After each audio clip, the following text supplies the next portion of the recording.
One phone call to the Pentagon, and two arrogant cops saw their careers go up in flames. It was an ordinary Tuesday morning in a quiet suburban neighborhood, the kind of morning where neighbors watered their lawns, kids ran towards school buses, and delivery vans rolled past driveways. But the quiet was shattered when the flashing red and blue lights of two police cruisers cut through the calm dot inside one of the homes. General Isabella Ramirez, a decorated Latina officer in the United States Army, was sitting at her kitchen table in full uniform. Her medals gleamed faintly in the sunlight. She had just returned from a Pentagon briefing and was preparing to leave for another high-level meeting when she heard the knock. It wasn't a polite knock. It was heavy, forceful, authoritative. She stood, composed as always, and opened the door. Two local police officers, Officer Daniels and Officer Cole, stood at her doorstep. Both men were visibly tense. They had received a tip, anonymous, poorly, verified that a dangerous individual was at this address. "Are you Isabella Ramirez?" Daniels demanded. "Yes," she replied, her voice calm, her bearing unmistakably military. "You're under investigation for fraud and impersonation," Cole interrupted, his hand already reaching for his cuffs. General Ramirez raised an eyebrow. "Excuse me? I am a United States Army general. You must be mistaken, but the officers weren't listening." Daniels barked, "Turn around, hands behind your back. Now, The neighborhood watched as the Latina general was grabbed roughly, her wrists yanked backward and handcuffs clamped onto her. She winced at the unnecessary force but kept her composure. She had faced worse on battlefields overseas. "Officer, you're making a grave mistake," she said steadily. "I suggest you verify who I am before you continue." Cole sneered. "Save it for the judge. You people think a fake uniform makes you important? Not today." Her neighbors gasped, whispering among themselves. They knew who she was. They had seen her military car, her respectful demeanor, and her appearances on local news. But the officers dismissed their protests and shoved her toward the cruiser. As the door slammed behind her and the car pulled away, General Ramirez sat upright, her gaze unwavering. She had been humiliated, insulted, and shackled, but she knew the truth would not only set her free, it would destroy the careers of these men who thought they could treat her like a criminal. What they didn't realize was that Isabella Ramirez had direct access to the Pentagon, and one phone call was all it would take to unravel everything. The ride to the station was tense. Daniels and Cole sat in the front, whispering to each other, clearly confident they had scored a big arrest. Ramirez, still cuffed in the back seat, spoke clearly and calmly. "You've arrested a general of the United States Army without cause, without due process, and without even verifying my credentials. Do you understand what that means?" "Yeah, it means you're going to jail," Cole said smugly. Daniels added, "We've dealt with enough liars. Don't think the uniform impresses us." Ramirez didn't flinch. Instead, she leaned back. "You'll regret this." At the precinct, they dragged her inside, ignoring her repeated requests to contact her military liaison. The desk sergeant looked uneasy when he saw the name on her ID card but didn't dare challenge Daniels, who insisted Ramirez was a fraud. They shoved her into a holding cell. The clang of the metal door echoed through the room. Sitting on the cold bench, Ramirez took a slow breath. She wasn't angry, yet. She was calculating. She had seen corruption before, but this was different. This was arrogance. These officers thought they were untouchable. She waited. Hours passed. Eventually, they called her in for questioning. Inside the interrogation room, Daniels slammed a folder onto the table. "We know you're not who you say you are. We got a tip you've been using a fake identity for years. What do you have to say for yourself?" Ramirez calmly looked at him. "My name is General Isabella Ramirez. My clearance level is higher than anything you can imagine. And the fact that you continue to disrespect a senior officer in the United States Army will not end well for you." Cole laughed. "Oh, please. If you were really important, the Pentagon would be here already." That was the moment. She leaned forward and said evenly, "One phone call, that's all it takes. The Pentagon will be here faster than you can process my paperwork." You still have time to correct your mistake. But Daniel scoffed. You're bluffing. Isabella asked for her phone call. Reluctantly, they allowed it. The phone felt cool in her hands as she dialed a secure line from memory. The officers stood, behind her smirking, confident nothing would come of it. But the smirks began to fade when the voice on the other end answered. This is General Ramirez. I've been detained unlawfully by local law enforcement. I require immediate intervention. The silence on the line was brief, but it carried weight. Then came the firm reply. Copy that, General. Stand by. We're dispatching a response team. Pentagon command out. Ramirez placed the phone down gently and looked at the officers. Her calm expression had not changed. You've just made the, biggest mistake of your careers. Daniels tried to mask his unease. You think we're scared of your military buddies? Cole forced a laugh, but his voice cracked. Yeah, sure, the Pentagon's gonna send a rescue mission for you. Right. But the truth was, their arrogance was already crumbling. The room felt heavier. Even the desk sergeant outside the glass window looked pale, suddenly realizing who was sitting in their custody. Minutes passed. Then the sound began. Rotors. The unmistakable thumping of military helicopters approaching.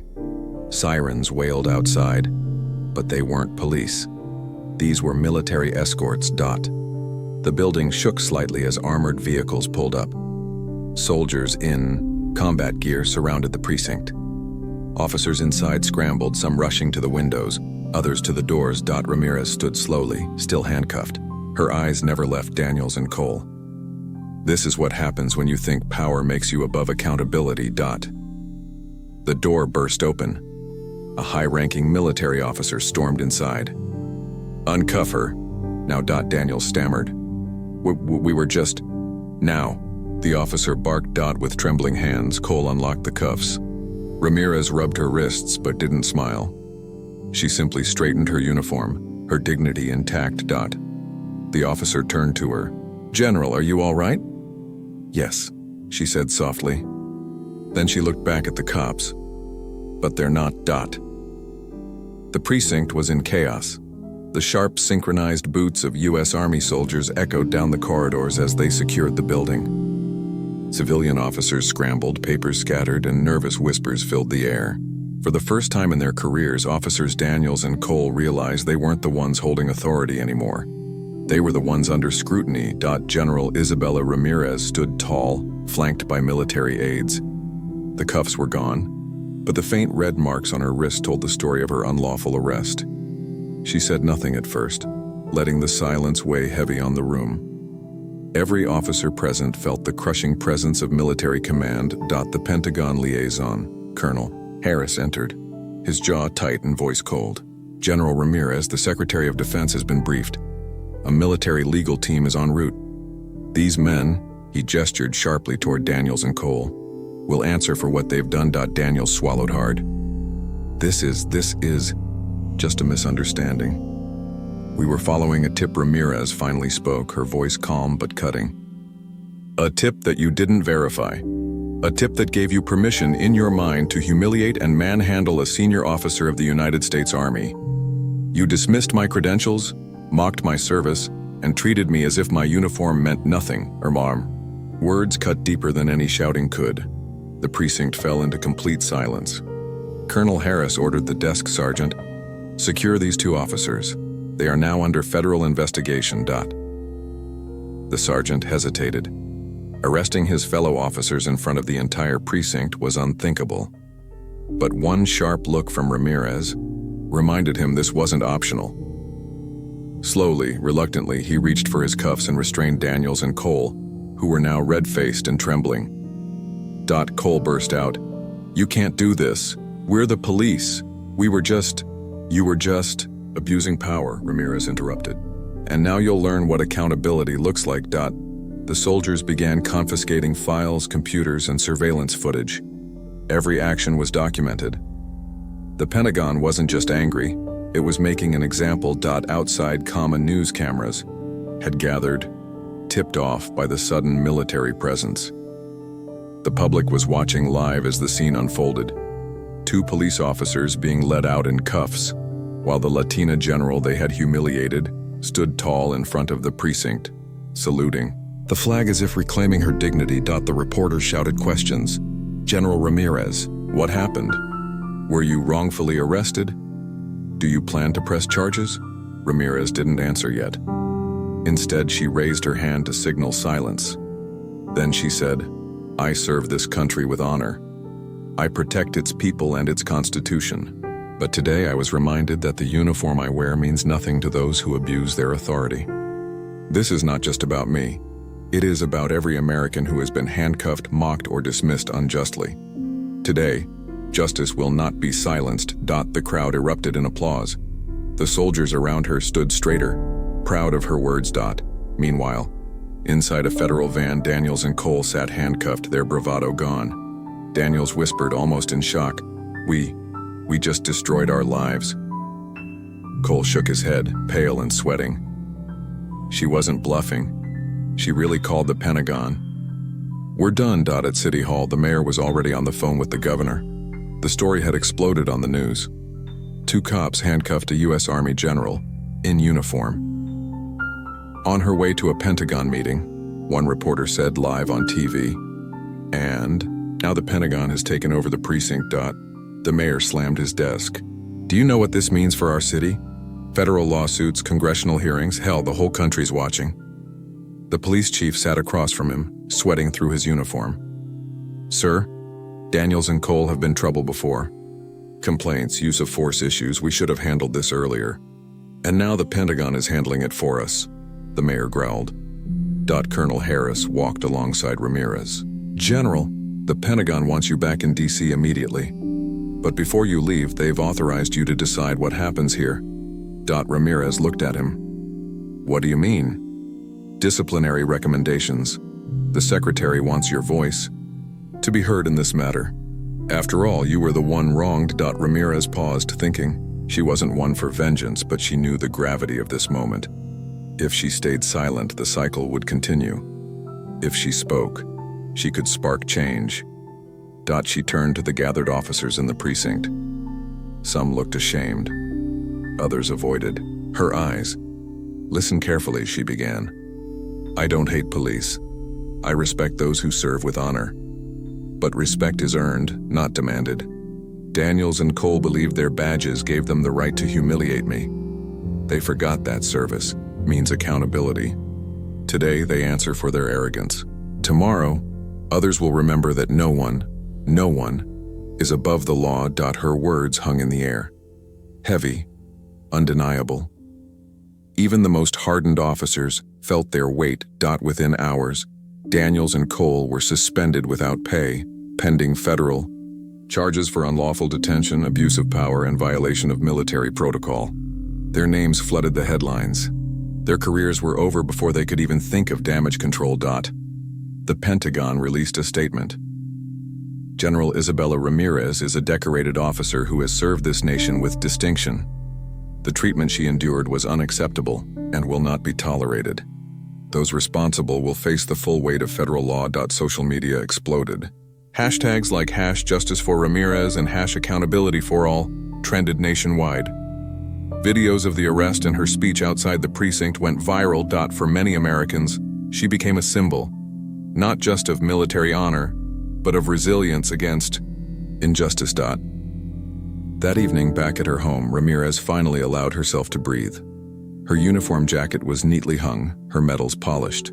She poured a glass of water and sat quietly, replaying the day in her mind. Her phone buzzed. It was a message from the Secretary of Defense. You handled today with dignity and strength. You turned humiliation into a lesson for the entire nation. Be proud, General. America is proud of you. She closed her eyes for a moment, letting the words sink in. But she knew the fight wasn't over. Today was about her. Tomorrow it would be about countless others without a uniform, without a rank, without a direct line to the Pentagon. And she was determined to be their voice. The storm did not fade. It grew. Within a week, the story of General Isabella Ramirez had become national news. Every network, every headline, Every commentator had something to say about the Latina general, who had been handcuffed by local police officers who dismissed her rank. Her service and her dignity. What began as an isolated act of arrogance had become a symbol of something larger. Unchecked authority, systemic abuse, and the clash between duty and ego. Capitol Hill was buzzing. The House Oversight Committee had convened an emergency hearing to address the unlawful detention of General Ramirez. Cameras flashed as lawmakers filed in, flanked by aides carrying thick binders of evidence. At the center of it all sat Ramirez, composed, dignified, her uniform immaculate. Her medals gleamed under the lights, a silent reminder of her service. On the other side of the room, Officers Daniels and Cole sat hunched, their suits wrinkled, their eyes downcast. They were no longer enforcers of law, but defendants in the court of public opinion. The chairman opened the session. Today we examine a grave incident, the wrongful arrest of a decorated U.S. Army general. This committee will determine not only what went wrong, but how to ensure it never happens again. A congresswoman leaned forward. General Ramirez, can you describe in your own words the moment you realized these officers had no intention of respecting your credentials? Ramirez's voice was steady. When I identified myself as a general of the United States Army, I expected verification, not dismissal. Instead, I was mocked, manhandled, and humiliated in front of my neighbors. It was not just an attack on me. It was an attack on the respect owed to every man and woman who serves this nation. The room fell silent. Her words carried weight no politician could match. When it was Daniel's turn, his excuses fell flat. We were following a tip. We thought she was impersonating. We didn't mean. A congressman cut him off. Did you check her credentials? Daniel stuttered. No, sir.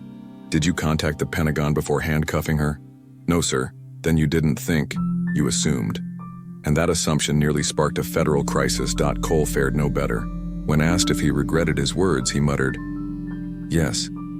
But it was clear his remorse was less about Ramirez and more about the destruction of his career. By the end of the hearing, the verdict was clear.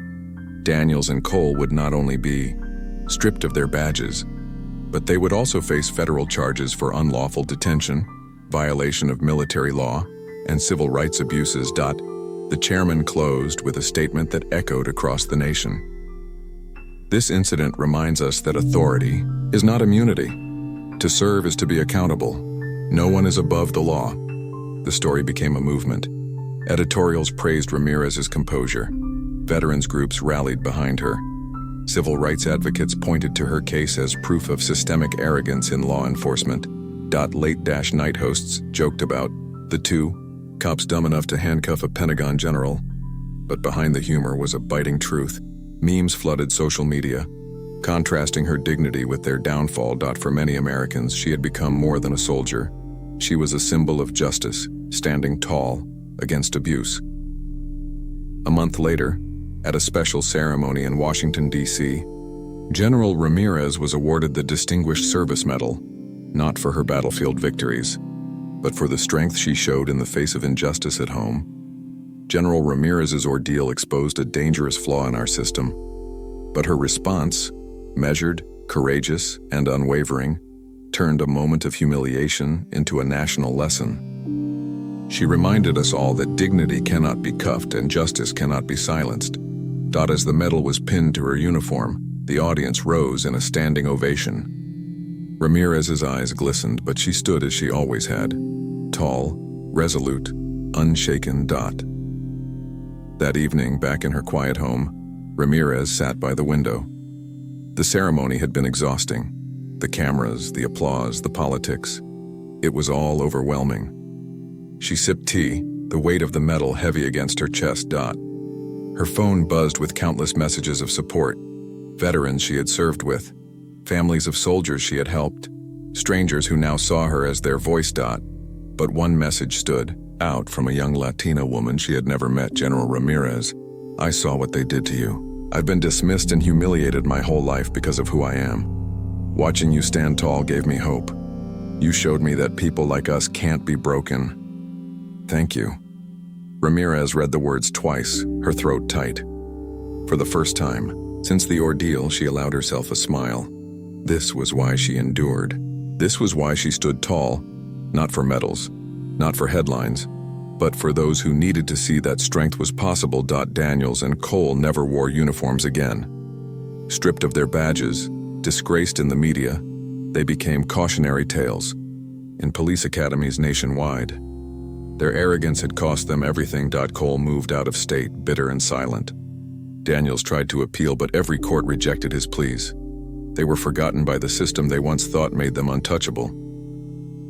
Months later, reforms were passed requiring police departments to undergo stricter training on recognizing and respecting military personnel and federal officials. But the changes went deeper. New oversight committees, transparency mandates, and accountability measures that traced their origins back to the Ramirez incident.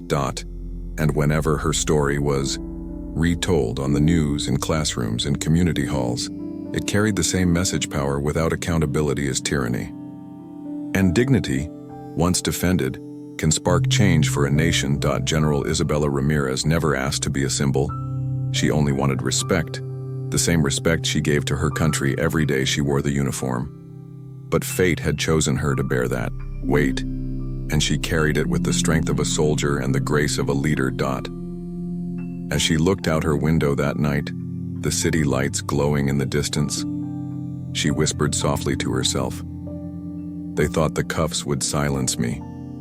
Instead, they set me free."